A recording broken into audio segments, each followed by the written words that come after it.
Assalamualaikum warahmatullahi wabarakatuh. Perkenalkan nama saya Muhammad Iqbal dengan NIM L1A1200038 dari kelas B R002 Prodi Kehutanan. Baiklah, hari ini saya akan melaksanakan tugas dari mata kuliah Pengelolaan Hutan Lestari dengan judul International Forestry Certification Cooperation atau IFCC. Dari segi pengertian, IFCC adalah suatu organisasi di Indonesia yang mempromosikan pengelola hutan lestari melalui sertifikasi hutan dan juga pelabelan atas produk-produk hasil hutan yang berasal dari hutan bersertifikat. IFCC merupakan lembaga penyusun standar untuk skema sertifikasi hutan di Indonesia yang mengembangkan standar dan juga persyaratan. Persyaratan sertifikasi hutan berdasarkan proses konsensus para pihak. Di dalam proses pengembangan sistem sertifikasi hutan, IFCC memegang komitmen untuk bekerjasama dengan para pihak secara terbuka dan juga transparan, serta memberi kesempatan bagi mereka untuk berpartisipasi mengembangkan standar yang diakui secara internasional. Standar ini didasarkan pada kerangka internasional untuk pengelolaan hutan lestari, termasuk Organisasi Kayu Tropis Internasional atau International Tropical Timber Organization, dan juga program dukungan skema sertifikasi hutan atau program for the endorsement of forest certification schemes atau Dewan PEFC. Hal tersebut memadukan konsep perbaikan berkelanjutan seperti ditetapkan di dalam standar ISO atau International Organization for Standardization atau Organisasi Internasional untuk Standarisasi untuk Kualitas dan juga sistem pengelolaan lingkungan dan juga memandang praktik terbaik terhadap pengelolaan hutan lestari di Indonesia. Baiklah, ruang lingkupnya. Bagian pertama menetapkan persyaratan umum untuk pengelolaan hutan alam dan juga tanaman. Yang kedua, itu bagian kedua menetapkan persyaratan khusus untuk hutan alam. Bagian ketiga itu menetapkan persyaratan khusus untuk hutan tanaman. Dan lalu persyaratan dalam setiap bagian itu dibagi lagi dalam 4 prinsip utama, yaitu persyaratan umum, aspek produksi, aspek ekologi, dan juga aspek sosial. Acuan normatif. Itu adalah dokumen yang menjadi acuan di bawah ini sangat diperlukan untuk penerapan dokumen ini. Untuk referensi baik itu memiliki tanggal ataupun tidak. Dokumen yang digunakan adalah edisi terbaru dari dokumen yang menjadi acuan termasuk perubahannya. Seperti ILO 29 tentang kerja paksa atau kerja wajib, ILO 87 itu tentang kebebasan berserikat dan juga perlindungan terhadap hak berorganisasi. Selanjutnya adalah ILO 98 tentang penerapan asas-asas hak untuk berorganisasi dan juga berunding bersama. Lalu ada ILO 100 tentang pengupahan yang sama bagi pekerja laki-laki dan juga wanita untuk pekerjaan yang sama nilainya. Lalu ILO 105 tentang penghapusan kerja paksa. Lalu ada ILO 111 tentang diskriminasi dalam kerja dan juga jabatan. Lalu ada ILO 38 tentang batas usia minimum untuk bekerja. Lalu ada ILO 169 tentang Konvensi Masyarakat Adat, lalu ada ILO 182 itu tentang penghapusan bentuk-bentuk bekerja terburuk untuk anak. Berikutnya, saya akan membahas yaitu persyaratan pengelola hutan lestari bagian pertama, yaitu syarat untuk hutan alam dan juga untuk tanaman. Persyaratan umumnya, kerja pertama adalah persyaratan umum dan juga legalitas. 1. UM harus mempunyai status legal. Status legal tersebut ditunjukkan dengan dokumen legal formal. Lalu yang kedua, UM harus memenuhi semua peraturan dan juga perundangan yang berlaku. Yang ketiga, UM harus membayar semua kewajiban finansial kepada pemerintah. Lalu yang keempat, UM harus mengakui ketentuan dalam persetujuan atau kesepakatan atau konvensi. Yang kelima, UM harus memenuhi persyaratan SVLK. Yang keenam adalah UM harus menunjuk komitmen jangka panjang untuk pengelolaan hutan lestari sesuai dengan persyaratan dalam standar ini. Yang ketujuh, UM harus memiliki pendanaan yang memadai untuk semua kegiatannya dalam pengelolaan hutan lestari dan juga investasi. Lalu kedelapan, UM harus menetapkan sebuah organisasi yang disertai dengan struktur organisasi yang efektif, sistem manajemen dan sumber daya manusia yang kompeten. Lalu kesembilan, UM harus menetapkan tanggung jawab untuk semua kawasan pengelolaan hutan. Lalu ke-10, UM harus mempertahankan dan juga meningkatkan kompetensi pekerja melalui pelatihan atau kegiatan lainnya secara rutin. Lalu ke-11, UM harus memiliki prosedur terdokumentasi sesuai dengan skala dan juga intensitas operasional pengelolaan hutan untuk mencapai pengelolaan hutan lestari yang ditetapkan dalam standar ini. 12. UM harus menjaga rekaman secara memadai untuk periode minimum selama 5 tahun. Lalu, yang ke-13, UM harus memastikan bahwa operator termasuk tenaga kerja itu yang dikontrak dalam pengelolaan areal hutan memenuhi persyaratan standar ini. Lalu ke-14, UM harus membuat rencana spasial atau kerja efektif untuk tujuan pengelolaan hutan lestari. Lalu, saya akan bahas kriteria yang kedua, yaitu adalah UM harus melaksanakan prinsip perbaikan berkelanjutan. Yang kedua, UM harus mempersiapkan dan melaksanakan rencana kelola serta dokumen. Yang ketiga, rencana kelola tersebut harus berisi setidaknya data dan juga informasi yang penting. Lalu yang keempat, UM harus menyusun ringkasan rencana kelola dan juga laporan tahunan yang tersedia untuk publik melalui website. Berikutnya saya akan membahas pada kriteria yang ketiga, yaitu adalah tentang monitoring dan juga evaluasi. Yang pertama adalah UM harus secara berkala melakukan monitoring dan juga evaluasi yang sesuai dengan ukuran dan juga intensitas pengelolaan hutan berdasarkan prosedur terdokumentasi. Yang kedua, monitoring dan juga evaluasi. Yang ketiga, UM harus menyusun ringkasan monitoring dan juga evaluasi yang tersedia untuk publik. Yang keempat, UM harus mengidentifikasi lahan terbuka atau area bertumbuhnya kurang dalam areal konsesi untuk direhabilitasi menjadi areal berhutan yang memberikan keuntungan secara lingkungan, sosial, dan juga ekonomi bagi masyarakat. Yang kedua, saya akan membahas aspek produksi, yaitu lanjutan kriteria yang keempat, yaitu dalam manajemen hutan. Yang pertama adalah UM harus mengatur dan menjaga area hutan sesuai dengan fungsinya untuk memastikan kepastian usaha jangka panjang. Yang kedua adalah UM harus melakukan inventarisasi hutan secara berkala untuk memperoleh data mengenai kondisi sebenarnya sumber daya hutan di areal. Ketiga adalah UM harus menetapkan atau menerapkan prinsip-prinsip SVM untuk mencapai tujuan pengelolaan hutan. Lalu yang keempat, UM itu harus mengoptimalkan penggunaan sumber daya hutan untuk memastikan produksi efisien, mengurangi limbah, dan juga meminimalkan kerusakan karena kegiatan penebangan. Yang kelima, itu UM harus merehabilitasi lahan yang terdegradasi di dalam area UM untuk memberikan nilai tambah fungsi ekonomi, ekologi, dan juga sosial hutan. Lalu yang terakhir, UM harus merehabilitasi lahan yang terdegradasi di dalam area UM untuk memberikan nilai tambah fungsi ekonomi. Berikutnya adalah kriteria yang kelima, yaitu adalah kelestarian hasil hutan. Yang pertama adalah UM harus memastikan bahwa tingkat pemanen produk hutan tidak akan melampaui tingkat produksi yang lestari. Yang kedua, UM harus memantau dan mencatat pertumbuhan tegakan hutan.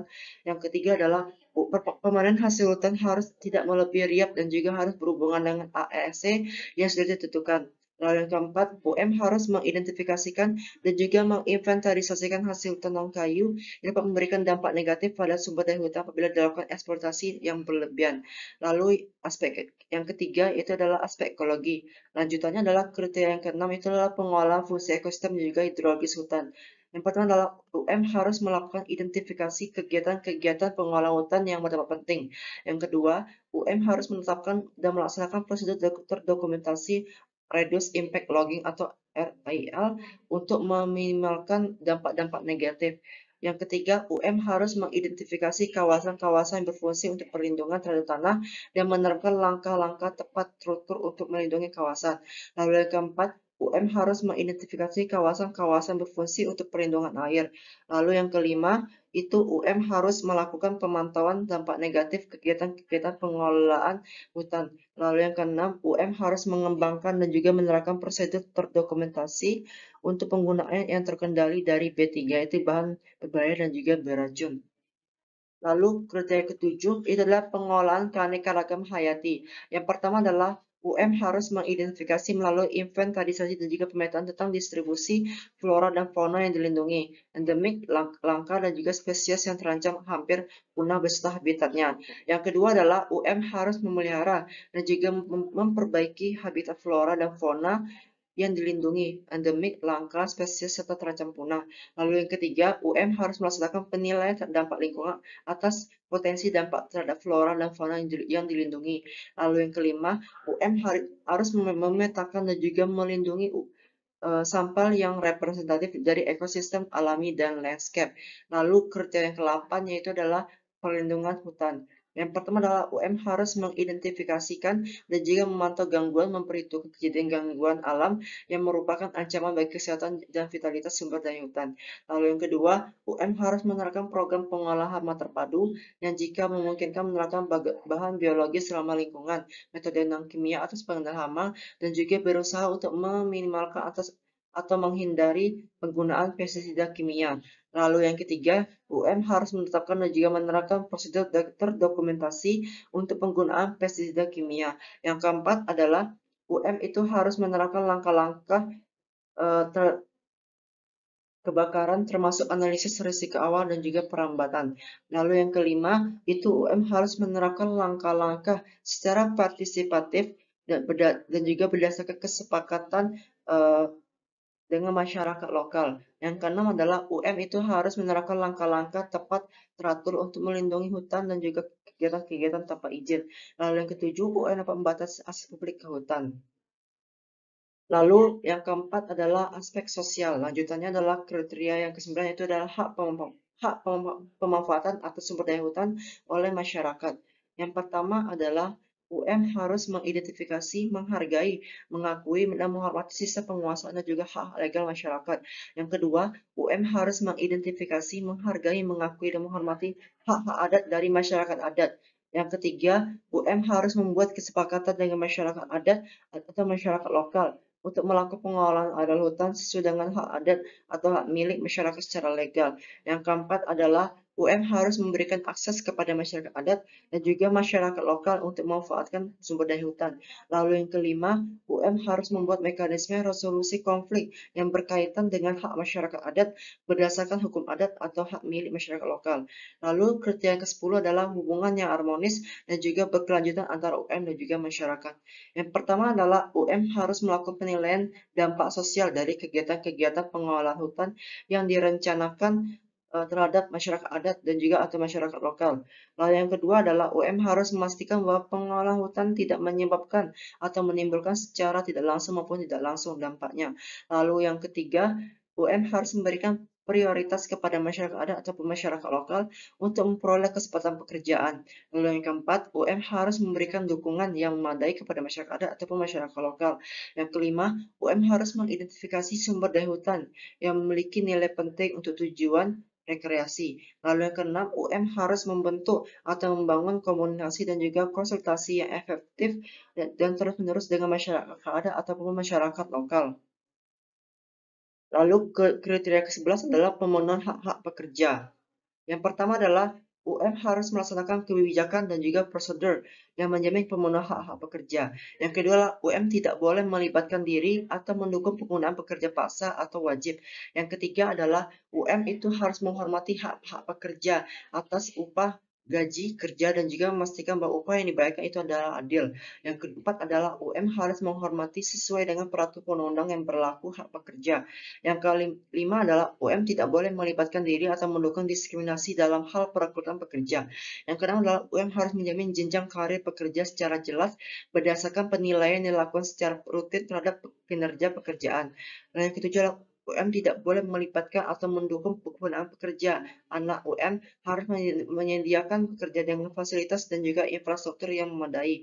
Lalu kriteria yang ke-12 adalah kesehatan juga keselamatan kerja atau K3.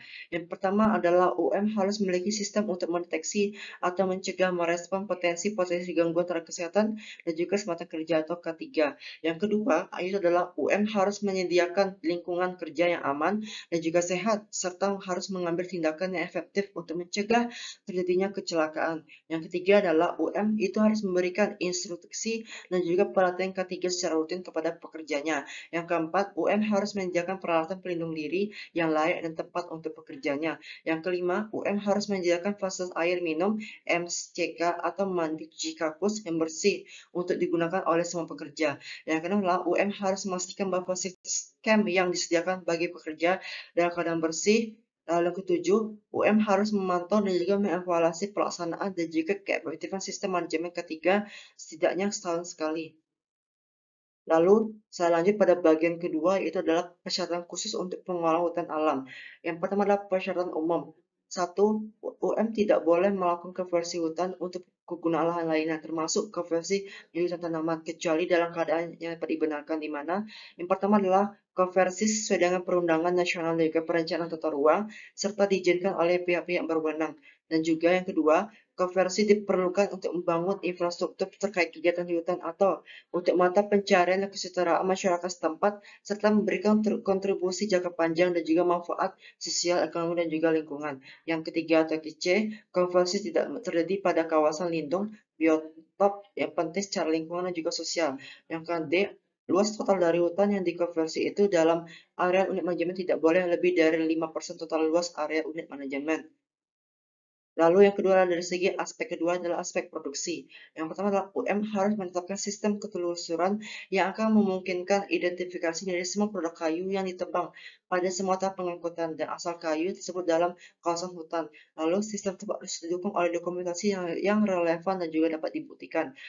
Aspek ketiganya adalah aspek ekologi.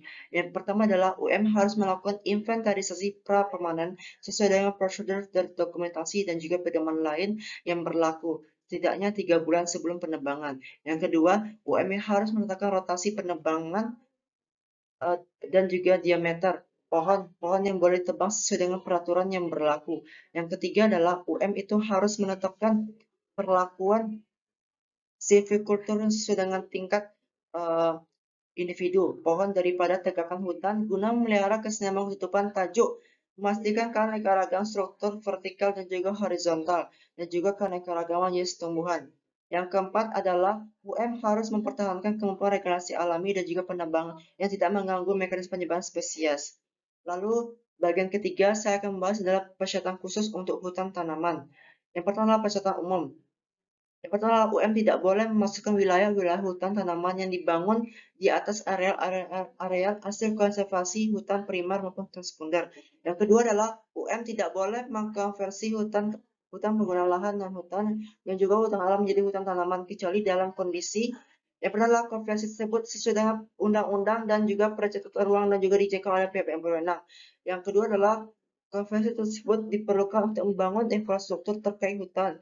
Yang ketiga adalah konversi tidak terdiri pada kawasan lindung, biotop-biotop penting secara lingkungan dan sosial. Yang kedua adalah luas hutan dari areal yang dikonversi itu dan area unit manajemen tidak boleh lebih dari 5% luas area unit manajemen.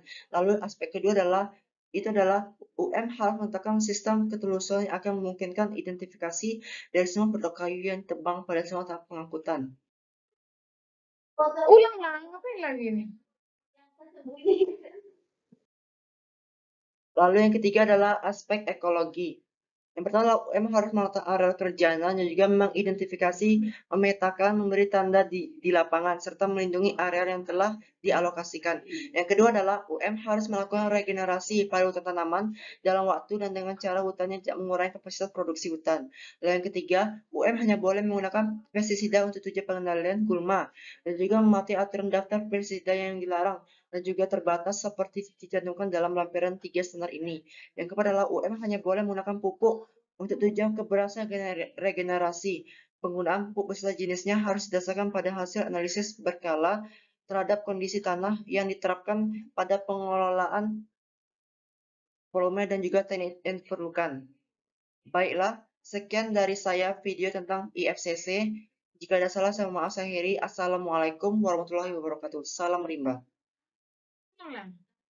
Yang ketiga adalah aspek ekologi. Yang pertama adalah UM harus menata area kerjanya dan juga mengidentifikasi, memetakan, memberi tanda di lapangan, serta melindungi area yang telah dialokasikan. Yang kedua adalah UM harus melakukan regenerasi pada hutan tanaman dan waktu dan juga dengan cara yang tidak mengurangi kapasitas produksi hutan. Yang ketiga adalah UM hanya boleh menggunakan pestisida tujuan pengendalian gulma dan juga mematuhi aturan daftar pestisida yang dilarang dan terbatas seperti yang dicantumkan dalam lampiran 3 standar ini.